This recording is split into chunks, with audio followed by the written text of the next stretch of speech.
അപ്പൊ അതുകൊണ്ട് കടം വന്നുപോയാൽ തീർന്നു. അപ്പൊ 10 ലക്ഷം രൂപ 15 ലക്ഷം രൂപ കടം തലയിൽ വെച്ചുകൊണ്ട് ആ വീട്ടിന്റെ അകത്ത് എങ്ങനെ സമാധാനമായിട്ട് കഴിയുമെന്റെ പ്രിയപ്പെട്ടവരെ? കടം വീടാനുള്ള പ്ലാൻ നീ കണ്ടെത്തിയില്ലാരെങ്കിൽ സമാധാനം നിനക്ക് ലഭിക്കുകയില്ല. പലിശയിലേക്ക് ബന്ധപ്പെട്ടു പോയാൽ അതിങ്ങനെ കുന്നുകൂടിക്കൊണ്ടിരിക്കും. അവസാനം ഭാര്യയുടെ സ്വർണമെല്ലാം പണയത്തിൽ കൊണ്ടുവച്ചു, മക്കൾക്ക് കിട്ടിയത് മുഴുവനും പണയം വെച്ചു. അവസാനം ഭാര്യമാർക്ക് ടെൻഷനില്ല, പുതിയ വീടായി, സ്വർണം കുറച്ചു കഴിയുമ്പോ മച്ചകെടുത്തു തരും, എന്നാലും കുഴപ്പമില്ല.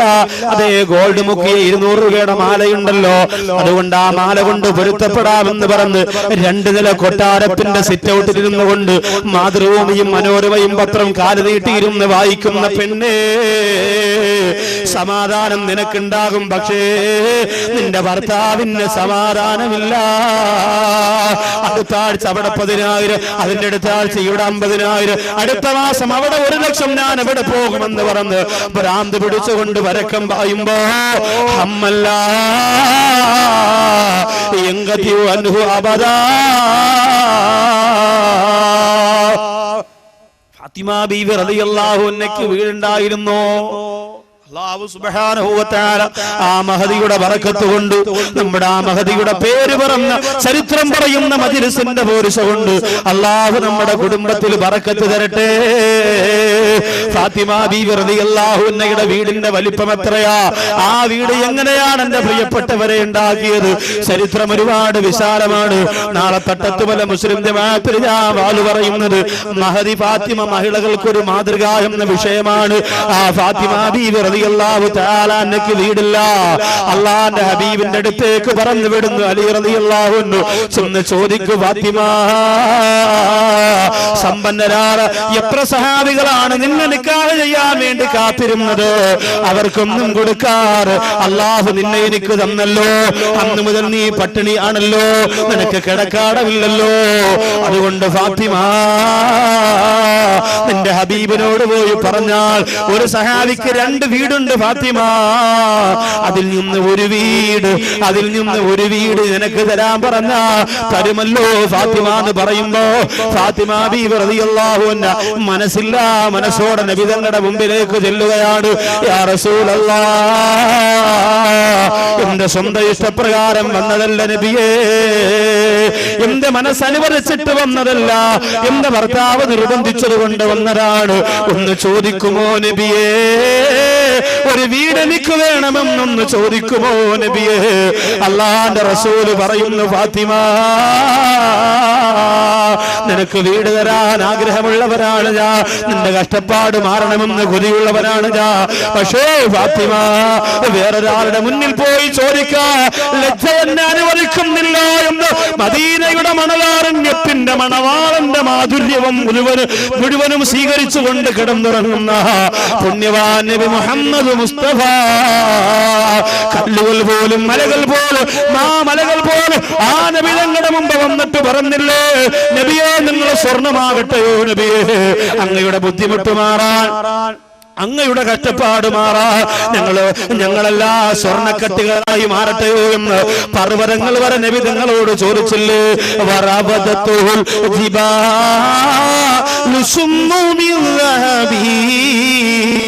നബിയെ നിങ്ങൾ സ്വർണമാകട്ടെ എന്ന് നബി തങ്ങളോട് ചോദിച്ചപ്പോ അല്ലാഹുവിന്റെ റസൂൽ പറഞ്ഞിരുന്നാ, അല്ലാഹുമ്മ അഹീനി മിസ്കീനാ, എന്നെ ഒരു മിസ്കീനായിട്ട് ജീവിപ്പിക്കണേ അല്ലാ.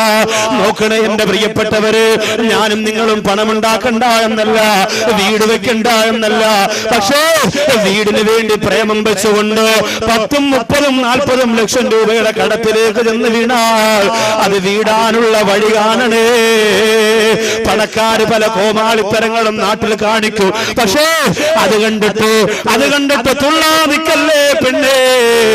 നമ്മുടെ ഭാര്യമാർക്കൊരു കുഴപ്പമുണ്ട്, എന്തെന്നറിയോ? എല്ലാം കൂടിയത് മാത്രമേ നോക്കുകയുള്ളൂ, എല്ലാം കൂടിയതേ നോക്കൂ. തുണിക്കടയിൽ ചെന്നാൽ ഏറ്റവും കൂടിയതേ ഒരു തുണി എടുക്കുള്ളൂ. അതുകൊണ്ട് അവരെ കൊണ്ടുപോകാതെ നമ്മൾ തന്നെ എടുത്തോണ്ട് കൊടുക്കലാ നല്ലത്. നിങ്ങൾ ആലോചിക്കുക, നിങ്ങൾ ഒരു കടയിൽ പോയിട്ട് നല്ല ഒരു സാരി വാങ്ങി അല്ലെങ്കിൽ ഒരു പർദ്ദ വാങ്ങി ഭാര്യയ്ക്ക് കൊണ്ട് കൊടുത്തേ, ഭാര്യയ്ക്ക് ഭയങ്കരമായിട്ട് ഇഷ്ടപ്പെടും. ഭാര്യയും കൊണ്ടുപോയാലോ നിങ്ങൾ വാച്ചുകൊണ്ട് കൊടുത്തതിന്റെ 100 ഇരട്ടി ഭംഗിയുള്ളത് കണ്ടാലും ഇത് കൊള്ളൂല, അതടിക്കും മച്ചാ, ഇത് കൊള്ളൂല, അതടിക്കും മച്ചാ എന്ന് പറഞ്ഞാൽ എല്ലാം വാരിപ്പൊരുത്തിട്ട് അവസാനം കടയിൽ നിൽക്കുന്നവര് പറയോ ഇന്ന് നേരം വെളുക്കും മിക്കവാറും. ഈ പണക്കാര് കാണുന്ന കണ്ടിട്ട് നമ്മൾ, എന്റെ പ്രിയപ്പെട്ടവരെ, പണമുള്ളവർ എന്തു കോലവും ദുനിയാവിൽ കാണിക്കും. ഒരു കല്യാണത്തിന് വേണ്ടി പോയി, സുബ്ഹാനല്ലാഹ്, അങ്ങനെ അപൂർവമാണ് കല്യാണത്തിന് പോകൽ. നിർബന്ധിച്ചത് കൊണ്ട് ഒന്ന് പോകാമെന്ന് കരുതി ഹജ്ജിനൊക്കെ വന്ന ഒരു സഹോദരൻ. അപ്പൊ ആ സഹോദരൻ പറഞ്ഞു എന്തായാലും വരണം, എളാപ്പാട മോളോ കൊച്ചാപ്പാട മോനോ ആരൊക്കെയാ. അങ്ങനെ ആ കല്യാണത്തിന് വേണ്ടി രേവതി ഓഡിറ്റോറിയത്തിൽ ചെന്നു. ഓഡിറ്റോറിയത്തിന്റെ അകത്തൊരു ആർച്ച് സ്പെഷ്യലായിട്ട് ഈ കുടുംബക്കാരുടെ പൈസ വാങ്ങിച്ച് ചെയ്തിരിക്കുകയാണ്. ഓഡിറ്റോറിയത്തിൽ ഇപ്പൊ നടത്തുന്ന കുഴപ്പമൊന്നുമില്ല, ചിലപ്പോൾ വലിയ കൂടിയ ആൾക്കാരാകുമ്പോൾ ഒരുപാട് ജനം വരും, അവർക്ക് സുഭിക്ഷമായ ഭക്ഷണം കൊടുക്കണം. അപ്പൊ അതുകൊണ്ട് അതിനുള്ള ഓഡിറ്റോറിയം വേണ്ടി വരും. പക്ഷെ അവിടെ എന്താ സംഭവം, ആ ഓഡിറ്റോറിയത്തിന്റെ ആർച്ചിന്റെ ഫ്രണ്ടിൽ ഒരു 20, 26, 27 വയസ്സ് വരുന്ന 2 മതയാനകളെ പെയിന്റ് അടിച്ച് നിർത്തി. മതയാന എന്ന് പറഞ്ഞാൽ ആരാ? 2 സഹോദരിമാര് വെളുവെളാന്ന് പറഞ്ഞ് പെയിന്റ് ഒക്കെ അടിച്ച് വെള്ള സാരിയിൽ ചുവന്ന ബാർഡർ അതൊക്കെ എടുത്ത് ഇങ്ങനെ നിൽക്കുന്നത്. ആ ചിലപ്പോ ബിൽക്ക മുസ്ലിയാരെ, ഞാൻ പറഞ്ഞു ബിൽക്ക മുസ്ലിയാരല്ല, നൗഷാദ് മുസ്ലിയാർ. അങ്ങനെ ബിൽക്ക മുസ്ലിയാരെ സ്വീകരിക്കാൻ വേണ്ടി 2 പേരെ അവിടെ അപ്പുറം നിർത്തിയിരിക്കുകയാണ്, ബിൽക്ക മുസ്ലിയാർ.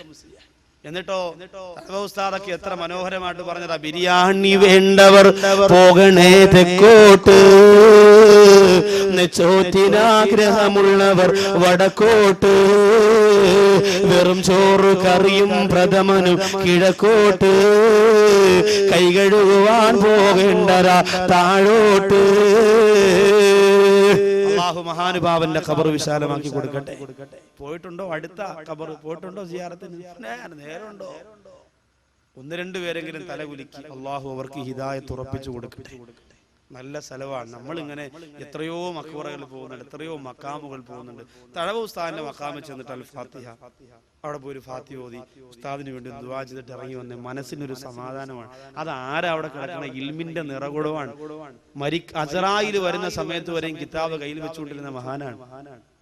ആലോചിക്കണം, വലിയ മഹാനാണ്, ഒരിക്കലും മോശമല്ല. അള്ളാഹു ആ മഹാന്റെ മദ്ഹ് പേര് പറഞ്ഞതിന്റെ പൊരിച്ചുകൊണ്ടെന്നത് നമ്മുടെ ദുആ അള്ളാഹു സ്വീകരിക്കട്ടെ.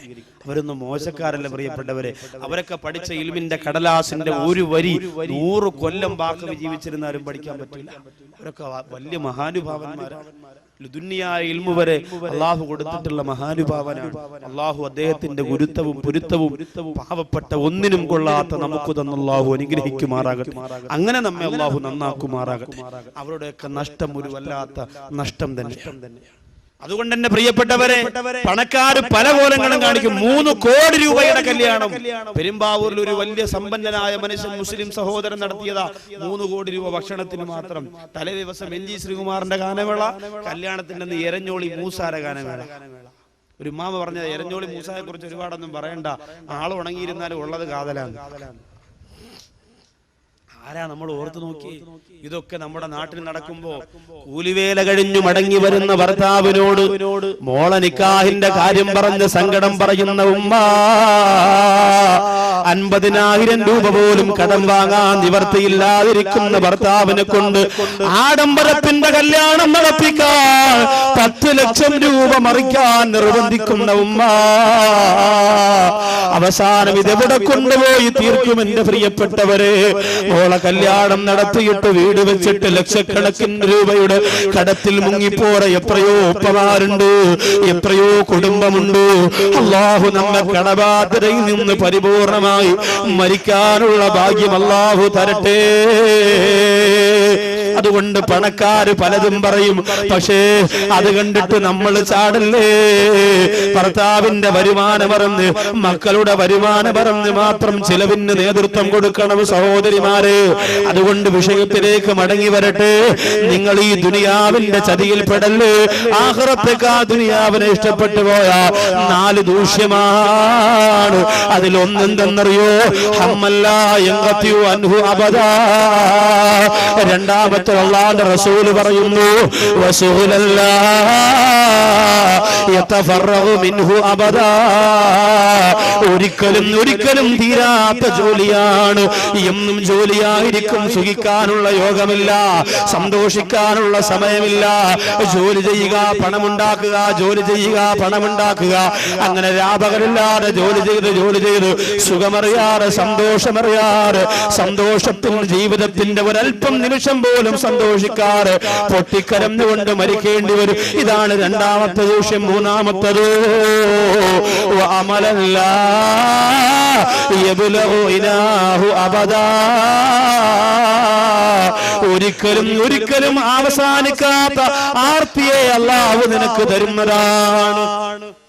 ഒരിക്കലും അവസാനിക്കാത്ത ആർത്തി അല്ലാഹു നിനക്ക് തരുന്നതാണ്.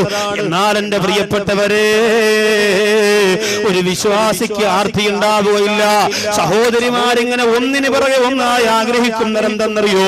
പെണ്ണെ നിന്നെ പടച്ചതുപോലും സ്വർഗത്തിലാണ്, പെണ്ണെ നിന്നെ പടച്ചതുപോലും സ്വർഗത്തിലാണ്. ആന്നെ പടച്ചത് സ്വർഗത്തിലല്ല, പടച്ചിട്ട് സ്വർഗത്തിൽ കിടത്തിയതാണ്. ആദം നബി അലൈഹി സ്വലാമിനെ അല്ലാഹു സ്വർഗത്തിൽ വെച്ചല്ല പടച്ചത്, വെളിയിൽ വെച്ച് പടച്ചിട്ട് സ്വർഗത്തിനകത്തേക്ക് കടത്തി അവിടെ നിന്ന് സ്വർഗത്തിന്റെ പല വർഗ്ഗങ്ങളൊക്കെ കഴിച്ച് നല്ല ആഫിയത്തൊക്കെ ശരീരത്തിനുണ്ടായി നല്ല ഭക്ഷണമൊക്കെ കഴിച്ചപ്പോ ആദം നബി അല്ലാഹുവിന്റെ അടുത്ത് പറഞ്ഞു, ഒരു ലേഡി കൂടി ഉണ്ടെങ്കിൽ സെറ്റപ്പ് ആയിരുന്നല്ലേ. ആദം നബിയുടെ ഭാഷയിൽ പറഞ്ഞു, ഞാൻ എന്റെ ഭാഷയിൽ പറഞ്ഞു, ഒരു പെണ്ണ് വേണം പടച്ചോനെ. വെറുതെ ഈ സ്വർഗത്തിൽ ഇത്രയും ചാപ്പാടുണ്ട്, അതുണ്ട്, ഇതുണ്ടെന്ന് പറഞ്ഞിട്ട് കാര്യമില്ലല്ലോ, പെണ്ണും കൂടെ ഉണ്ടെങ്കിലല്ലേ ഒരു. അങ്ങനെ അല്ലാഹു സ്വർഗത്തിനകത്ത് ഹവ്വാ ബീവിയെ പടച്ചു കൊടുത്തു. അതോടുകൂടി പെണ്ണിന്റെ ശല്യം കാണാൻ രണ്ടും പുറത്തായി. പെണ്ണിനെ സ്വർഗത്തിലാണ് അല്ലാഹു പടച്ചത്. അതുകൊണ്ട് ഒരു കുഴപ്പമുണ്ട്, എന്തെന്നറിയോ? നല്ല ഏത് കടയുടെ മുമ്പിലേക്ക് വലിക്കാ, ഒന്ന് ചവിട്ട് വെക്ക, നല്ല ചുരിദാർ, ഉടനെ ഭർത്താവ് പറയും, നിന്നെ കുഴിച്ചാക്കാൻ 100 എണ്ണം വീട്ടിനകത്തില്ലേടി. എന്നാലും കുഴപ്പമില്ല വെച്ചാ വാങ്ങണ്ട, ഒന്ന് തൊട്ട് നോക്കിയിട്ട് നമുക്ക് പോവാം, പെട്ടെന്ന് പോവാം, വാങ്ങൊന്നും വേണ്ട, ഒന്ന് നോക്കിയിട്ട് അപ്പോഴേ നമുക്ക് പോവാം. സഹോദരിമാരെങ്ങനെയാണ്? ഭർത്താവ് മരിച്ചാലും കരയൂല, വാപ്പ മരിച്ചാലും കരയൂല. ആകെ കരയുന്നത് എപ്പോഴാ? കടുകിട്ട് വെക്കുന്ന ടിന്ന് പൊട്ടിപ്പോയാ, അല്ലോ എന്റെ ടിന്ന് പൊട്ടിയടേ. കാരണം മഞ്ഞ ഇടുന്ന ടിന്ന്, കടുകിട്ട് വെക്കുന്ന ടിന്ന്, ഇതൊക്കെ അവർക്ക് വലിയ ഇഷ്ടമാണ്. അതൊക്കെ വലിയ അലങ്കാരമായിട്ട് അതൊക്കെ പൊട്ടിപ്പോയാൽ അവർക്ക് സഹിക്കാൻ പറ്റില്ല. ഇങ്ങനെ ഭംഗിയുള്ള വസ്തുക്കൾ, ആഡംബരമുള്ള വസ്തുക്കൾ, ഇതിനോട് വലിയ താല്പര്യം. അത് എന്നും അങ്ങനെ തന്നെയാണ്, എപ്പോഴും അങ്ങനെ തന്നെയാണ്. അതുകൊണ്ട് എന്റെ പ്രിയപ്പെട്ട സഹോദരിമാരെ, പെണ്ണിന്റെ വാക്ക് കേട്ടുകൊണ്ട് ആർത്തിയുടെ നാൾരൂപങ്ങളായി നമ്മൾ മാറാൻ പാടില്ല. അപ്പോ ആർത്തി വരും. ഒരു വിശ്വാസിക്ക് ഒരിക്കലും ആർത്തി ഉണ്ടാവുകയില്ല. അതിന് തെളിവെന്തെന്നറിയോ? നബി സല്ലല്ലാഹു അലൈഹി വസല്ലമ തങ്ങളുടെ മുമ്പിലേക്ക് അവിശ്വാസിയായ ഒരു മനുഷ്യൻ വന്നിട്ട് പറയുന്നു, യാ റസൂലല്ലാഹ്, നബിയെ എനിക്ക് വിശക്കുകയാണ്, വിശപ്പ് സഹിക്കുന്നില്ല നബിയെ, അതുകൊണ്ട് എനിക്ക് എന്തെങ്കിലും തരണമെന്ന് പറയുമ്പോ അല്ലാഹുവിന്റെ റസൂൽ പറയുന്നു, നീ മുസ്ലിമാണോ? ആ മനുഷ്യൻ പറഞ്ഞു, ഞാൻ ഇസ്ലാം മതം സ്വീകരിച്ചിട്ടില്ല. അല്ലാഹുവിന്റെ ഹബീബ് പറഞ്ഞു, നിനക്ക് ഇവിടെ 7 ആടുകൾ ഇവിടെ നിപ്പുണ്ട്, ആ 7 ആടിന്റെ പാല് നിനക്ക് വേണ്ടി ഞാൻ തരാ, നീ അത് കുടിക്കുമോ എന്ന് ചോദിക്കുമ്പോ സന്തോഷത്തോടെ സമ്മതിക്കുകയാണ്. നമ്മൾ അങ്ങനെ തന്നെ ജീവിക്കേണ്ടവരാണ്. മറ്റു മതത്തിൽപ്പെട്ടവരെ സഹായിക്കാനും നമുക്ക് മനസ്സുണ്ടാവണം. ഈ ഭരണിക്കാവിന്റെ ഈ പരിസരത്തുള്ള എത്രയോ സഹോദരങ്ങൾ, സഹോദരിമാര് ഹൈന്ദവ മതത്തിൽപ്പെട്ടവരുണ്ടെങ്കിൽ നിങ്ങൾ പഠിച്ചോ, നിങ്ങളെ നശിപ്പിക്കാൻ പഠിപ്പിക്കുന്ന മതമല്ല ഇസ്ലാം. നിങ്ങളുടെ ക്ഷേത്രം പൊളിക്കാൻ പഠിപ്പിക്കുന്ന മതമല്ല ഇസ്ലാം. നിങ്ങളെ ശബരിമലയിൽ ബോംബിടാൻ പഠിപ്പിക്കുന്ന മതമല്ല ഇസ്ലാം. എന്നാലും എന്റെ പ്രിയപ്പെട്ടവരെ, നമ്മുടെ ഗവൺമെന്റ് നമ്മളോട് ചെയ്യുന്ന ചതിയുണ്ടല്ലോ. ശബരിമല സീസൺ ആകുമ്പോ എന്തൊക്കെ ഭീഷണികളാണ് പത്രത്തിലൂടെ വരുന്നത്. ഇന്ന് വരെ ഏതെങ്കിലും ഒരു മുസ്ലിം ചെറുപ്പക്കാരൻ അവിടെ ചെന്നിട്ട് ഒരു അയ്യപ്പ ഭക്തന് ബുദ്ധിമുട്ടുണ്ടാക്കിയിട്ടുണ്ടോ? ഇല്ലല്ലോ. പക്ഷെ എന്തൊക്കെയാണ് എന്റെ പ്രിയപ്പെട്ടവരെ പറയുന്നത്? ശബരിമലയ്ക്ക് സീസൺ ആകുമ്പോ എന്തെല്ലാം ആക്രോശങ്ങളാണ് നടക്കുന്നത്.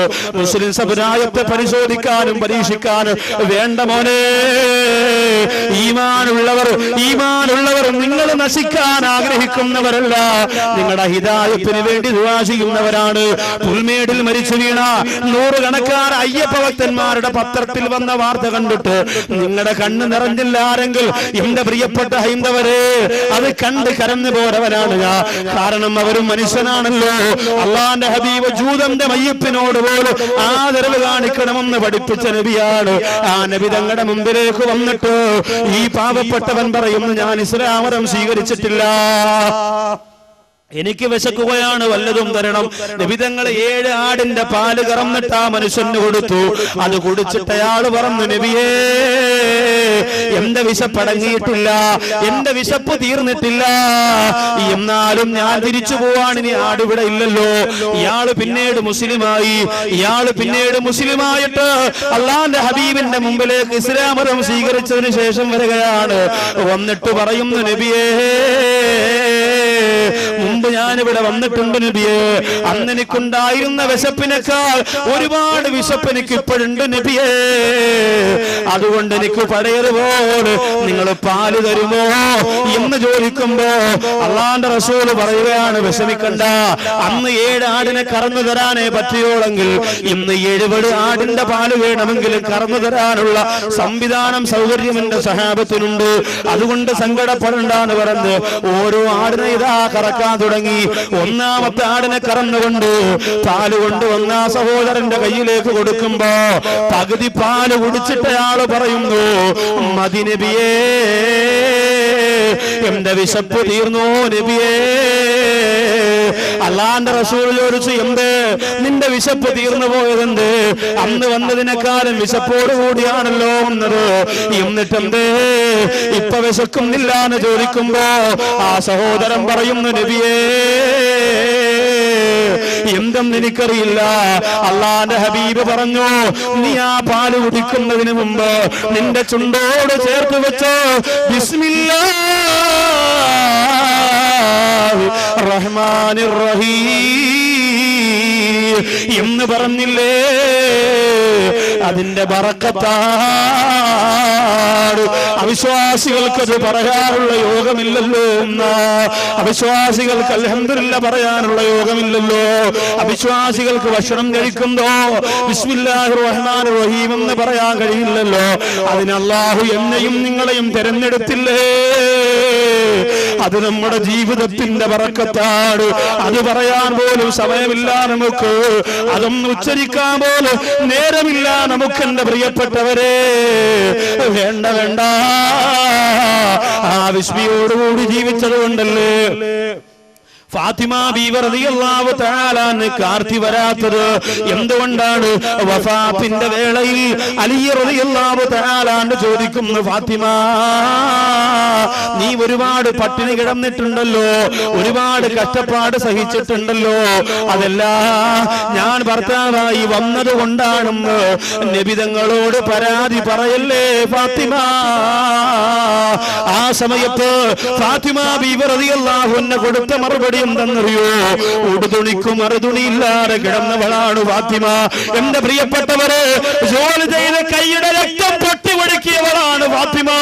ഇന്ന് വീട്ടിന്റെ അകത്തില്ലാത്ത ഉപകരണമുണ്ടോ സഹോദരിമാരെ? ഇന്ന് നീ പറയുന്നതല്ല, നിന്റെ കൺവട്ടത്ത് കൊണ്ടുതരുന്ന ഭർത്താക്കന്മാരല്ലേ. വാഷിംഗ് മെഷീൻ വേണോ, മിക്സി വേണോ, ഗ്രൈൻഡർ വേണോ, ഫ്രിഡ്ജ് വേണോ, കറണ്ടിൽ അടുപ്പ് വേണോ, എന്ത് വേണമെങ്കിലും നീ ഒന്ന് മൂളിയാ മതി, നിന്റെ മുമ്പിലേക്ക് നിന്റെ ഭർത്താവ് കൊണ്ടുതരൂലേ. എത്ര ദിവസമാ ലോകത്തിന്റെ നായകന്റെ പൊന്നുമോള് പട്ടിണി കിടന്നതെന്നറിയോ? എന്റെ പ്രിയപ്പെട്ട സഹോദരിമാരെ, ആ മഹദി കൊടുത്ത മറുപടി എന്തെന്നറിയോ? അലിയേ, ജീവിതത്തിൽ ഞാൻ സന്തോഷിച്ചതുപോലെ, ജീവിതത്തിൽ ഞാൻ ആനന്ദിച്ചതുപോലെ ഒരു പെണ്ണും സന്തോഷിച്ചു കാണൂല അലിയേ. അത്രയ്ക്ക് സന്തോഷമാണ് എന്റെ കുടുംബ ജീവിതത്തിൽ ഞാൻ അനുഭവിച്ചത് എന്ന് അലി റളിയല്ലാഹു അൻഹുവിന്റെ കണ്ണീര് തുടച്ചുകൊണ്ട് ഫാത്തിമ ബീവി റളിയല്ലാഹു അൻഹ പറഞ്ഞത് വെറുതെയല്ല. എന്തുകൊണ്ടെന്നറിയോ? അവർക്ക് അത്രയ്ക്കുള്ള മനസ്സായിരുന്നു പ്രിയപ്പെട്ടവരെ. അവർ കുറഞ്ഞത് കൊണ്ട് ജീവിക്കാനുള്ള താല്പര്യം അവർക്കുണ്ടായിരുന്നു സഹോദരിമാര്. നമ്മളോ ഇന്ന് വരെ നീ പറഞ്ഞത് ഏതെങ്കിലും ഒന്ന് നിന്റെ ഭർത്താവ് കൊണ്ടുതരാതിരുന്നിട്ടുണ്ടോ? എന്നിട്ടും എന്തേ നമുക്ക് സമാധാനമില്ല? എന്നിട്ടെന്തേ നമുക്ക് ആർത്തി കൂടുന്നു? എന്നിട്ടെന്തേ ആഡംബരത്തിന് വേണ്ടി വീണ്ടും നാവ് നീട്ടിയിട്ട് പരക്കം പായുന്ന മോളെ? അതുകൊണ്ടാണ് റൂഹ് വിളിച്ചു പറയുന്നത് ലാ തഗുറന്നകുമുദ് ദുനിയാ, ഈ ദുനിയാവ് നിങ്ങളെ ചതിക്കാതിരിക്കട്ടെ. എന്നെ ചതിച്ചതാണ് ദുനിയാവ്. ചിരിച്ചു കാണിച്ചുകൊണ്ട്, കണ്ണടച്ച് കാണിച്ചുകൊണ്ട്, ആഡംബരത്തിന്റെ മേഖലകളുടെ കവാടങ്ങള് എനിക്ക് വേണ്ടി തുറന്നിട്ടുകൊണ്ട് എന്നെ ചതിച്ച ദുനിയാവാണ്, എന്നെ നശിപ്പിച്ച പണമാണ്. അതുകൊണ്ട് നിങ്ങൾ അതിൽ കുടുങ്ങല്ലേ. നിങ്ങൾക്ക് ജീവിതം ബാക്കിയാണ്. ആഖിറത്തേക്കാ ദുനിയാവിനെ പ്രിയം വെക്കുന്നവർക്ക് നാലാമത് അല്ലാഹു കൊടുക്കുന്നത് എന്തെന്നറിയോ? വഫഖറൻ ലാ യബ്ലഗു മുൻതഹാഹു അബദാ, ഒരിക്കലും അസ്തമിക്കാത്ത ദാരിദ്ര്യമാണ്. എന്നും ദാരിദ്ര്യമാണ് പ്രിയപ്പെട്ടവര്. ദാരിദ്ര്യവും കഷ്ടപ്പാടും മാത്രമാണ് എന്നും അല്ലാഹു നിനക്ക് തരുന്നത്. വേണ്ട വേണ്ട, അത് നമുക്ക് വേണ്ട. നമുക്ക് ആഖിറത്തിന്റെ സന്തോഷം മതിയല്ലോ, ആഖിറത്തിന്റെ സംതൃപ്തി മതിയല്ലോ. ദുനിയാവിൽ ഇത്തിരി കഷ്ടപ്പെട്ടാലും കുഴപ്പമില്ല. അതുകൊണ്ട് ദുനിയാവിനേക്കാൾ ആഖിറത്തെ നമ്മൾ പ്രേമിക്കണം പ്രിയപ്പെട്ടവര്. ഇത് വെറുതെ അങ്ങ് പറഞ്ഞു കേട്ടാ പോരാ, മനസ്സിരുത്തിയിട്ട് ചിന്തിച്ച് ഈ സമയം നശിക്കാൻ പോകുന്ന ജീവിതമാണ്, ഈ സമയം കെട്ടടങ്ങാൻ പോകുന്ന ജീവിതമാണ്. എന്റെ പ്രിയപ്പെട്ടവര്, തട്ടത്തുമലയിൽ ആക്സിഡന്റ് നടന്നിട്ട് 2 ദിവസമായി ഗോകുലം മെഡിക്കൽ കോളേജിൽ കഴിയുന്ന സഹോദരന് വേണ്ടി ഇന്നലെ ഞാൻ ദുആ ചെയ്തല്ലോ, നിങ്ങളോട് പറഞ്ഞല്ലോ. ഇന്ന് വൈകുന്നേരവും സീരിയസ് ആണ് പ്രിയപ്പെട്ടവര്. ഒരു ഉറപ്പ് പോലും ഡോക്ടർമാര് കൊടുത്തിട്ടില്ല. ഇതുവരെ 2 ലക്ഷം രൂപയ്ക്കകത്ത് 2 ദിവസം കൊണ്ട് ചിലവായി. വാഹനത്തിൽ യാത്ര ചെയ്യുന്നവര് ഇപ്പോഴാ എന്റെ മൊബൈലിലേക്ക് ആ സഹോദരന്റെ ഇക്ക ഒരുപാട് പ്രാവശ്യം ഇതാ വിളിച്ചുകൊണ്ടിരിക്കുന്നു. ആശുപത്രിയുടെ അവസ്ഥ വളരെ അപകടകരമാണ്. അല്ലാഹു ആ പ്രിയപ്പെട്ട പൊന്നുമോന് ആഫിയത്ത് കൊടുക്കട്ടെ. ഉമ്മാരെ പ്രിയപ്പെട്ടവനാണ്, വാപ്പാക്ക് പ്രിയപ്പെട്ടവനാണ്, നാട്ടുകാർക്ക് ഇഷ്ടപ്പെട്ടവനാണ്. പക്ഷേ പറഞ്ഞിട്ടെന്താ, അപകടം സംഭവിച്ചു. തലച്ചോറിൽ ബ്ലഡ് കോട്ട് ചെയ്തുകൊണ്ട് ബ്ലഡ് സഞ്ചാരമില്ലാതെ തകർന്നു പോയ ശരീരവുമായിട്ട് ഗോകുലം മെഡിക്കൽ കോളേജിന്റെ അകത്ത് ജീവിതമാണോ മരണമാണോ എന്നറിയാതെ ഒരാഴ്ച മുമ്പ് സന്തോഷത്തോടെ ജീവിച്ചിരുന്ന സഹോദരനാണ്. 3-4 ദിവസം മുമ്പ് കൂട്ടുകാരനെ തോളത്ത് കൈയിട്ടുകൊണ്ട് നടന്ന കൂട്ടുകാരനാണ്. അതുപോലെ എന്റെ പ്രിയപ്പെട്ടവരെ, ദുനിയാവിൽ അല്ലാഹു ഇത്തിരിക്കുന്ന സന്തോഷം കൊണ്ട് മതിമറക്കണ്ട. ഇന്ന മിമ്മാ അഖാഫു അലൈക്കും ബഅദീ അയ്യുഫ്തഹ അലൈക്കും മിൻ സഹറത്തി ദുനിയാ വസീനതിഹാ. അല്ലാഹുവിന്റെ റസൂല് പറയുന്നു, ഇന്ന മിമ്മാ അഖാഫു അലൈക്കും ബഅദീ, എനിക്ക് ശേഷം ഞാൻ നിങ്ങളിൽ ഏറ്റവും അധികം പേടിക്കുന്നത് അയ്യുഫ്തഹ അലൈക്കും മിൻ സഹറത്തി ദുനിയാ, ദുനിയാവിന്റെ ആഡംബരത്തെ, ദുനിയാവിന്റെ ഭംഗിയെ നിങ്ങൾക്ക് വേണ്ടി തുറക്കപ്പെടുന്നതിനെയാണ്. വസീനതിഹാ, ദുനിയാവിന്റെ സൗന്ദര്യം നിങ്ങൾക്ക് മുന്നിൽ അല്ലാഹു കാണിച്ചു തരുന്നതിനെ ഞാൻ പേടിക്കുകയാണ്. നബിയുനാ മുഹമ്മദ് മുസ്തഫ. അതായത് ഗസാലി ഇമാം പറയുന്നുണ്ട്, ഒരാൾക്ക് മരണമാസന്നമായാൽ അയാൾക്ക് പെട്ടെന്ന് ഗ്ലാമർ കൂടുമെന്ന്, പെട്ടെന്ന് ഭംഗി കൂടും. അണയാൻ പോകുന്നത് ഈ ആളിക്കത്തൊന്ന് ചില ആൾക്കാർ പറയല, ആ പഴഞ്ചൊല്ല് പോലെ സംഭവിക്കും. പെട്ടെന്നൊരു ഭംഗി അല്ലാഹു ആ മുഖത്തിനും ആ ശരീരത്തിനും കൊടുക്കും. ഇന്നലെ വരെ ഇല്ലാത്തൊരു ഭംഗി പെട്ടെന്നൊരു ദിവസം വന്നാൽ സമയമായി എന്നറിയുക. അങ്ങനെയാണ് ദുനിയാവിന് ഇന്ന് ആ ഭംഗിയാണ്. പഴയ കാലത്തില്ലാത്ത ഭംഗിയാണെന്ന് ദുനിയാവിൽ. പൊന്മുടിയുടെ മുകളിൽ നിൽക്കുന്ന ഒരു ഇല കൊണ്ട് 100 പുസ്തകത്തിന് നിറച്ച് കവിത എഴുതാൻ കഴിയുന്ന സൗന്ദര്യം ഇന്ന് നമ്മുടെ ദുനിയാവിന് അല്ലാഹു കൊടുത്തിട്ടുണ്ട്. ഒരു ഇല വെച്ചുകൊണ്ട് 100 പുസ്തകത്തിലെ കവിതകൾ എഴുതാൻ കഴിവുള്ള ചിന്തകന്മാര് ദുനിയാവിൽ വരുന്നത് ആ ദുനിയാവിന്റെ ഈ വസ്തുക്കൾക്ക് സൗന്ദര്യം കൂടുന്നത് കൊണ്ടാണ്. എത്ര ഭംഗിയാണെന്ന് ദുനിയാവിനെ കാണാൻ, എത്ര രസമാണ്. എല്ലാ സ്ഥലത്തും ഘോഷയാത്രയും സന്തോഷവും ആനന്ദവും. ഒരു യാത്ര ചെയ്ത് രാത്രി അങ്ങോട്ട് പോയാൽ എല്ലാ സ്ഥലത്തും ലൈറ്റും ബഹളവും, ഇങ്ങനെ സന്തോഷമാണ്. ഇതെന്തുകൊണ്ടാ? തീരാൻ പോകുന്നതിന്റെ അടയാളമാണ്. ദുനിയാവ് നശിക്കാൻ പോകുന്നതിന്റെ മുന്നൊരുക്കമാണ്. ഇനി ഒന്നുമില്ല. ഏകദേശമുള്ള കുറെ സ്ഥലങ്ങളൊക്കെ ഒതുങ്ങിക്കഴിഞ്ഞു. ജനലക്ഷങ്ങളൊക്കെ മണ്ണിനടിയിലേക്ക് പോയി. ഇനി അങ്ങനെ കുറച്ച് സ്ഥലത്ത് നമ്മളെപ്പോലുള്ള കുറച്ച് ആൾക്കാർ ഇങ്ങനെ ജീവിച്ചുകൊണ്ടിരിക്കുന്നു. നമുക്ക് ഇപ്പോഴും ഇത്രയും സ്ഥലത്ത് ഇതൊക്കെ നടന്നിട്ടും നമ്മളെ ഇപ്പോഴത്തെയും ചിന്ത എന്താ? അത്ര പെട്ടെന്നൊന്നും അങ്ങനെ ദുനിയാവ് വീടിന് തറക്കല്ലിട്ടല്ലേ ഉള്ളൂ ഉസ്താദേ, ഇനി എന്തെല്ലാം ജോലിയുണ്ട് അതിനകത്ത് താമസിക്കണം. AC റൂമാണ് എനിക്കും എന്റെ ഹസ്ബൻഡിനും വേണ്ടി പറഞ്ഞിരിക്കുന്നത്. അതുകൊണ്ട് അത്ര പെട്ടെന്നൊന്നും നമ്മളെ അള്ളാഹു കൊണ്ടുപോകില്ല എന്നുള്ള പ്രതീക്ഷയില്ല. പിന്നെ ചില ആൾക്കാർ പറയുന്നതെന്നറിയോ, എടാ ഒരുപാട് നന്മ ചെയ്തു പോയവരൊക്കെ പെട്ടെന്ന് മരിക്കും, അതുകൊണ്ടാണ് ഞാൻ നിസ്കരിക്കാത്തത്. എടാ കള്ളു കുടിച്ചൊക്കെ നടന്നാൽ പെട്ടെന്ന് മരിക്കൂല. കള്ളുകൂടി, ചീട്ടുകളി, പെണ്ണുപിടി, ഇങ്ങനെ അടിച്ചു പൊടിച്ച് നടന്നാൽ പെട്ടെന്ന് നിസ്കാരമൊക്കെ നടത്തി പെട്ടെന്ന് നല്ല പള്ളിയായിട്ട് ബന്ധപ്പെട്ട മരണചിന്തയും വന്ന് പെട്ടെന്ന് ഉരി അവൻ അറ്റാക്കൊന്നും തീർച്ച. അതുകൊണ്ട് ഞാനിപ്പോ ആ ഭാഗമൊന്നുമില്ല, ഞാനിപ്പോ കള്ള കുടിച്ച് ലാവിഷായിട്ട് ജീവിക്കും. ഇത് പിശാചിട്ട് കൊടുക്കുന്ന ചിന്തയാ, പെട്ടുപോകരുത് അതിനകത്ത്. അള്ളാഹു നമ്മെ കാത്തിരക്ഷിക്കട്ടെ. പിന്നെ ചില ഉമ്മമാര് പറയൂലേ, നരകത്തിൽ പോകാനും ആരെങ്കിലും ഒക്കെ വേണ്ടേ, അള്ളാഹുടെ വലിയ നരകം ഇട്ടിട്ട് ആരും ഇല്ലെങ്കിൽ അള്ളാഹ് വിചാരിക്കുക അയ്യേ നാണക്കേടായല്ലോ, എല്ലാവരും സ്വർഗത്തിലായി പോയാലും പടച്ചൊരു നാണക്കേട്, അതുകൊണ്ട് ഭരണിക്കാവിന്ന് കുറച്ച് നമ്മൾ 5-6 പേര് നരകത്തിൽ പോകാൻ തീരുമാനിച്ചിരിക്കണം എന്ന് ചില ആൾക്കാർ പറയും. ഇതൊക്കെ പിശാചിട്ട് തരുന്ന ചിന്തയാണ്, അപകടമാണ്. ആ ഒരൊറ്റ വാക്കുമതി നിനക്ക് അള്ളാഹു നിന്റെ സകല നന്മയും പൊളിച്ചു കളഞ്ഞ് നിനക്ക് നരകം തരാം. അള്ളാഹു കാത്തിരക്ഷിക്കട്ടെ. അതുകൊണ്ട് ചെറുപ്പക്കാര് ചിലപ്പോ വിചാരിക്കും കള്ളുക കുടിച്ച് ദുആ ചെയ്യാനുള്ള സമയമൊക്കെ നമുക്ക് കിട്ടും, കുഴപ്പമില്ലടാ ഞാൻ നിർത്താൻ പോയതാണ്, പക്ഷെ മറ്റന്നാ ഷാനവാസ് ഗൾഫിന്ന് വരണം, അവൻ വരുമ്പോ എന്തായാലും ഒന്നും കൂടിയില്ലെങ്കിൽ അവനൊരു നാണക്കേടാണ്. അതുകൊണ്ട് അവന്റെ കൂടെ ഒന്ന് കൂടിയിട്ട് അത് കഴിഞ്ഞ് അടുത്ത വെള്ളിയാഴ്ച രാവിലെ ദുആ ചെയ്ത് പശ്ചാത്തപിച്ച് മടങ്ങി. ചില ആൾക്കാർക്ക് ഒരു ധാരണയുണ്ട്, തൗബ ചെയ്യാൻ വെള്ളിയാഴ്ച രാവേ പറ്റുള്ളൂ, ദുആ ചെയ്യാൻ വെള്ളിയാഴ്ച രാവേ പറ്റുള്ളൂ എന്നൊക്കെ. എന്റെ പ്രിയപ്പെട്ടവരെ, ഒരു സെക്കൻഡ് നമുക്ക് കിട്ടിയാൽ അത് വലിയ ഭാഗ്യമാണെന്ന് കരുതണം. ഈ ജീവിതത്തിന്റെ ഈ ഒരു സെക്കൻഡ് ഉണ്ട്, ഈ സെക്കൻഡിന്റെ വില നമ്മൾ അറിയുന്നത് നമ്മുടെ തലയോ അല്ലെങ്കിൽ അവയവങ്ങൾ എവിടെയെങ്കിലും പാറയിലോ പോസ്റ്റിലോ ഒക്കെ വന്ന് ഇടിച്ച് സീരിയസ് ആയിട്ട് ഏതെങ്കിലും ഒരു ഹോസ്പിറ്റലിൽ കൊണ്ടുപോകുമ്പോൾ അവർ പറയുന്നു 1/2 മണിക്കൂറിനകം തിരുവനന്തപുരം മെഡിക്കൽ കോളേജിൽ എത്തിക്കണമെന്ന് എഴുതി തന്നാൽ ആംബുലൻസിനകത്തേക്ക് കയറുമ്പോൾ ആദ്യം പ്രാർത്ഥിക്കുന്നത് എന്താ? പടച്ചോനെ പൊന്നുമോന്റെ ശരീരം കൊണ്ടുപോവാൻ വഴിയിലൊന്നും ഒരു ബ്ലോക്കും ഒരു അപകടങ്ങളും തരല്ലേ അല്ലാ എന്ന് പറഞ്ഞുകൊണ്ടാണ് ചീറിപ്പാഞ്ഞു പോകുക. ആ 1/2 മണിക്കൂറിന്റെ ഒരു സെക്കൻഡ് ഉണ്ടല്ലോ, ഒരു സെക്കൻഡ്, അതാണ് സമയത്തിന്റെ ആലോചിച്ചു. ആ 1/2 മണിക്കൂറിലെ ഒരു സെക്കൻഡ് എന്റെ പ്രിയപ്പെട്ടവരെ, എത്ര അള്ളാഹുവിനെ നമ്മൾ വിളിക്കും, എത്ര പ്രാവശ്യം നമ്മൾ വിളിക്കും. കരയാത്ത കണ്ണുകളെന്ന് നിറയൂലേ, ഇടിക്കാത്ത ഹൃദയമെന്നിടിക്കൂലേ. പക്ഷെ ഇപ്പൊ നാം പാഴിക്കളയുന്ന എത്ര സമയങ്ങളാണ്, അതിന് വിലയില്ലല്ലോ. ഒരു സെക്കൻഡ് പോയാൽ അത് പിന്നെ മടങ്ങി വരൂല. അദ്ദുനിയാ കഹുൽ മിൻ നാഇമി ഇദ് യറാ ഫീ മനാമിഹി മാ യസ്റു വമാ യക്റഹു ഫബൈനമാ ഹുവ കദാലിക യുൻദബഹാ. ദുനിയാവെന്ന് പറഞ്ഞാൽ നീ കാണുന്ന ഒരു സ്വപ്നം പോലെയാണ്. സ്വപ്നം കണ്ടു തീരുമ്പോ അറിയാതെ നീ ഉണർന്നു പോകുന്നത് പോലെ ദുനിയാവ് അത്രയേ ഉള്ളൂ, പെട്ടെന്ന് അസ്തമിച്ചു പോകുന്നതാണ്. എത്രയോ പേര് അസറായിൽ കൊണ്ടുപോയി. അതുകൊണ്ട് അനീബൂ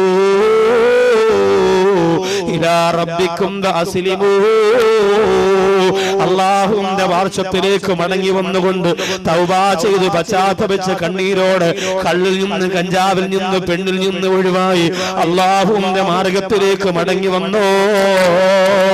ഇതാ ആ മയ്യിത്ത് കൊണ്ടുവന്ന് പള്ളിക്കകത്ത് വെച്ചു. 8ാമത് റൂഹ് നിലവിളിക്കുന്നത് എപ്പോഴെന്നറിയോ?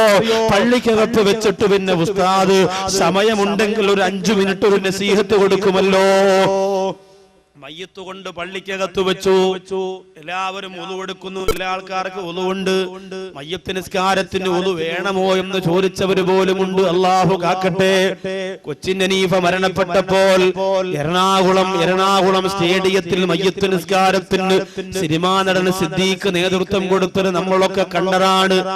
ആ സമയത്ത് സഹോദരിമാർക്ക് കൊച്ചിൻ ഹനീഫ മരിച്ചതിലല്ല വിഷമം, സിദ്ദീഖിന്റെ പുറകെ നിന്ന് നിസ്കരിക്കാൻ പറ്റാത്തതിലാണ് വിഷമം. അങ്ങനെ സിദ്ദീഖ് മയ്യത്ത് നിസ്കാരത്തിന് നേതൃത്വം കൊടുത്തപ്പോൾ ആ പള്ളിയിലെ ഇമാമാരെ എന്റെ ഒരു സുഹൃത്ത് നോക്കുമ്പോ കുറെ ആൾക്കാർ അവര് മയ്യത്തിന്റെ കൂടെ വന്നവരാണ്. ഒരുപാട് സമയം കൊണ്ട് ഇവിടെ കരഞ്ഞു തിരിഞ്ഞ് നടന്നവരാണ്. നിസ്കാരം തുടങ്ങുന്നു പറഞ്ഞുകൊണ്ട് അവരും കൂടെ ബാക്കി പോയി കൈയിട്ട്, എല്ലാരും കൈയിട്ട്. അവസാനം മയ്യത്ത് പള്ളിയിൽ കൊണ്ടുവന്ന് നടക്കുന്ന സമയത്ത് ഉസ്താദ് മയ്യത്ത് നിസ്കാരത്തിന്റെ മര്യാദ വുളു പറഞ്ഞപ്പോ പലരും ചോദിച്ചു, അങ്ങനെ മയ്യത്ത് നിസ്കാരത്തിന് ഒന്നു വേണമില്ലേ? അങ്ങനെ എങ്ങനെ കിട്ടിയാ പോരെ, വെറുതെ അതിന് ഒന്നു വേണമെന്നായി സംശയം. നമ്മളെ മയ്യത്ത് നിസ്കരിക്കാൻ ആര് വരും? എന്റെ പ്രിയപ്പെട്ടവരെ, ആരുണ്ടാവും? അള്ളാഹു നല്ല മുത്തഅല്ലിമീങ്ങളെയും ഉസ്താദുമാരെയും നമ്മുടെ മയ്യത്തിന്റെ പിന്നിൽ നിന്ന് നിസ്കരിക്കാനുള്ള തൗഫീഖിൽ അള്ളാഹു നമ്മെ ആക്കുമാറാകട്ടെ. ആരുമില്ലെങ്കിൽ പിന്നെ എങ്ങനെയാണ് നമ്മുടെ മയ്യത്തിന്റെ പ്രിയപ്പെട്ടവരെ കുറെ കള്ളുകൂടിയന്മാരും കുറെ ഈമാനില്ലാത്തവരും കുറെ ആഭാസന്മാരും കുറെ അഹങ്കാരികളും പള്ളിക്കകത്ത് ഒലുവെടുത്ത് വന്നിട്ട് നമ്മുടെ മുമ്പ് നിസ്കരിച്ചിട്ട് നമുക്ക് എന്ത് നേട്ടം കിട്ടാനാണ്? നല്ലവര് വേണ്ടേ? നല്ല ഉസ്താദുമാര് മയ്യത്ത് നിസ്കാരത്തിന് നേതൃത്വം തരുന്ന മയ്യത്താക്കി അല്ലാഹു നമ്മുടെ മയ്യത്തിനെ മാറ്റട്ടെ.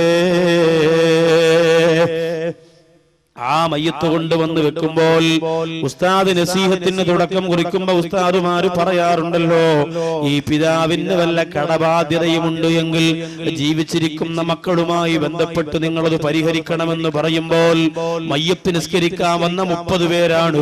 ആ 30 പേരും ഈ പിതാവുമായിട്ട് ചിലപ്പോ ഒരു ബന്ധവും കാണൂല. എവിടെന്നൊക്കെ വന്നവരായിരിക്കും. ഇവരെ ആരിൽ നിന്നും പൈസ വാങ്ങി കാണൂല. പിന്നെ പൈസ വാങ്ങിയവരൊക്കെ ആരാ? നാട്ടിലുള്ള പ്രമാണിമാരാണ്. അവർക്ക് നിസ്കാരമില്ല. അവരുടെ കടബാധ്യത ആര് കൊടുത്തു വീടും? മോനെ, നിസ്കരിക്കാൻ വരുന്നവർ ഒരു പക്ഷേ വിചാരിക്കും കുഴപ്പമില്ല, പാവപ്പെട്ടവനല്ല, ഞാൻ പൊരുത്തപ്പെട്ടു കൊടുത്തു മരിച്ചുപോയതല്ലേ. എന്നാൽ ഇതറിയാതെ നിന്റെ വാപ്പ പൈസ കൊടുക്കാനുള്ള നൂറുകണക്കാറ് ജനങ്ങൾ നമ്മുടെ നാട്ടിൽ ജീവിച്ചിരിക്കുന്നുണ്ടല്ലോ. അവരോട് ആര് പോയി കടം തീർക്കും? പ്രിയപ്പെട്ടവരെ, ജാബിർ റളിയല്ലാഹു അൻഹുവിന്റെ പ്രിയപ്പെട്ട പിതാവ് അബ്ദുല്ലാഹ് ഉഹദ് യുദ്ധത്തിന്റെ തലേ ദിവസം കരഞ്ഞുകൊണ്ട് സുജൂദിൽ കടന്നു ദുആ ചെയ്യുന്നു. ജാബിർ റളിയല്ലാഹു അൻഹു ആ നിസ്കാരം കഴിഞ്ഞിട്ട് ഉപ്പയോട് ചോദിച്ചു, ഉപ്പാ, എന്താണ് നിങ്ങൾ ദുആ ചെയ്തത്? ജാബിർ റളിയല്ലാഹു അൻഹുവിനോട് തന്റെ പ്രിയപ്പെട്ട ഉപ്പ പറയുന്നു, മോനെ, നാളെ നടക്കുന്ന യുദ്ധത്തില് ഷഹീദാക്കണം എന്നാണ് ഞാൻ അല്ലാഹുവിനോട് ദുആ ചെയ്തത്. വെറുതെ ഷഹീദായാ പോരാ, അല്ലാഹുവിന്റെ ദീനിന് വേണ്ടി നാളെ ആദ്യം മരിക്കുന്നത് ഞാനായിരിക്കണം. യുദ്ധത്തിൽ ഒരുപാട് പേര് ഷഹീദാകും പടച്ചവനെ. രണ്ടാമതും മൂന്നാമതും 10ാമതും ഒന്നും എനിക്ക് മരിക്കണ്ട, എനിക്ക് ആദ്യം മരിക്കണം. ഉഹദിന്റെ രണാങ്കണത്തിൽ എനിക്ക് ആദ്യം പിടഞ്ഞു വീഴണമെന്ന് അല്ലാഹുവിനോട് കരഞ്ഞു ദുആ ചെയ്തതാണ് മോനെ. അല്ലാഹു ആ ദുആ സ്വീകരിക്കുമെന്ന് എനിക്ക് ഉറപ്പാണ് എന്ന് പറഞ്ഞിട്ട് ആ പിതാവ് ജാബിർ റളിയല്ലാഹു അൻഹുവിനോട് പറയുന്നു, മോനെ, ഉപ്പാക്ക് കടമുണ്ട് മോനെ, ആ കടം നീ വീട്ടാമെന്ന് എനിക്ക് വാക്ക് തന്നിട്ടല്ലാതെ യുദ്ധത്തിന് ഞാൻ പോകുന്നില്ല. ഉപ്പാടെ ആഗ്രഹമാണ് ഷഹീദാകണമെന്ന്. ഇല്ലെങ്കിൽ പിന്നെ ദുനിയാവിൽ നബിതങ്ങൾക്ക് വേണ്ടി ജീവിച്ചതിൽ അർത്ഥമെന്താണ്? അതുകൊണ്ട് ഷഹീദായി മരിക്കുമ്പോ എന്റെ പൊന്നുമോനെ, കടമെനിക്കുണ്ടാവാതിരിക്കാൻ എന്റെ കടം മുഴുവനും വീട്ടിക്കൊള്ളാമെന്ന് നീ എനിക്ക് വാക്ക് തരണം മോനെ എന്ന് പറഞ്ഞിട്ടാണ് യുദ്ധത്തിന് പോയത്. ജാബിർ റളിയല്ലാഹു അൻഹു പിറ്റേത് നബിതങ്ങളുടെ മുമ്പിലേക്ക് ഓടി വന്നിട്ട് പറയുന്നു, നബിയേ, എന്റെ ഉപ്പ ഷഹീദായോ, എന്റെ ഉപ്പച്ചി ഷഹീദായോ? അല്ലാഹുവിന്റെ റസൂല് പറഞ്ഞു, മോനെ, ഷഹീദായെന്ന് മാത്രമല്ല, ആദ്യം ഷഹീദായത് നിന്റെ ഉപ്പയാണ് മോനെ. അൽഹംദുലില്ലാഹ് എന്ന് ജാബിർ റളിയല്ലാഹു അൻഹു പറഞ്ഞു എന്ന് ചരിത്രം പറയുമ്പോ, സഹോദരങ്ങളെ, ഭാര്യയെ നോക്കാൻ, മക്കളെ നോക്കാൻ, കുടുംബത്തെ നോക്കാൻ ഒരുപാട് കഷ്ടപ്പെടുന്നവരാണ് നിങ്ങൾ. കടം വന്നു പോയില്ലേ? ആ കടക്കാരായി നിങ്ങളൊന്ന് മരിച്ചുപോയാൽ ആര് വീടും? പ്രിയപ്പെട്ടവരെ, നമ്മുടെ കടക്കാര് വന്ന് എന്നും വീട്ടിനകത്ത് വെള്ളം വെച്ചാൽ ആലോചിച്ചു നോക്കുക, ആ മയ്യത്തായ നമുക്കൊരു സമാധാനമില്ല. നബിതങ്ങൾ പറയുന്നു, കടബാധ്യതയുള്ള മയ്യത്തിന്റെ മേൽ ഞാൻ മയ്യത്ത് നിസ്കാരം പോലും നടത്തൂല. കടക്കാരായി മരിച്ചവർക്ക് മയ്യത്ത് നിസ്കാരത്തിൽ എന്നെ പ്രതീക്ഷിക്കണ്ട എന്ന് നബിതങ്ങൾ പറഞ്ഞു പോകുമ്പോ ആവശ്യത്തിന് പണം ചെലവഴിക്കണേ, എന്നിട്ട് ഉള്ള കടങ്ങളൊക്കെ തീർക്കാനുള്ള ശ്രമം നടത്തണേ. പെട്ടെന്ന് കടം വരുന്നത് എങ്ങനെയെന്നറിയോ? പണം നമ്മുടെ കയ്യിൽ വരുമ്പോ നിങ്ങൾ ശ്രദ്ധിക്കൂല. നിങ്ങൾ പറയും, അൽഹംദുലില്ലാഹ്, ഇപ്പൊ കടമില്ല ഉസ്താദേ, സന്തോഷമാണ്, അതുകൊണ്ട് എനിക്ക് തോന്നിയതുപോലെ ജീവിക്കാമെന്ന് കരുതണ്ട. 2 ദിവസം കൊണ്ട് 2 ലക്ഷം രൂപ മരുന്നിനും മന്ത്രത്തിനും വേണ്ടി മാപ്പടി വന്ന ആ സഹോദരന്റെ കഥ ഞാൻ നിങ്ങൾ നിങ്ങളോട് പറഞ്ഞില്ലേ? ഒരു രോഗം വന്നാൽ നമ്മൾ ഏറ്റവും വലിയ കടക്കാരായി മാറിപ്പോലേ. അതേ, നാദാപുരത്ത് പ്രഭാഷണത്തിന് പോയപ്പോ ആരിഫ എന്ന് പറയുന്ന ഒരു മാതാവിന് ബാംഗ്ലൂർ ഒരു ടെസ്റ്റിന് വേണ്ടി കൊണ്ടുപോവാണ്. ക്യാൻസറിന്റെ 1.5 ലക്ഷം രൂപയാണ് പ്രിയപ്പെട്ടവരെ. ക്യാൻസർ എന്ന മഹാമാരിയുടെ അണുക്കളെ നശിപ്പിക്കുന്നതിന് വേണ്ടി വാങ്ങുന്ന മരുന്ന് ബാംഗ്ലൂരുള്ള ചികിത്സയ്ക്ക് 1.5 ലക്ഷം രൂപയാണ്. ആലോചിച്ചു നോക്കൂ. അല്ലാഹു നമുക്ക് തന്ന ആഫിയത്ത് എത്ര വലുതാണ്. അല്ലാഹു നമുക്ക് ചെയ്ത അനുഗ്രഹം എത്ര വലുതാണ്. ഓടാനും ചാടാനും വാഹനം ഓടിക്കാനും സന്തോഷിക്കാനും ഒക്കെ നമുക്ക് കഴിയുന്നുണ്ടല്ലോ. അതുകൊണ്ട് മുസ്ലിങ്ങളെ, അല്ലാഹുവിനോട് തിരിച്ചു നന്ദി കാണിക്കണേ മോളെ.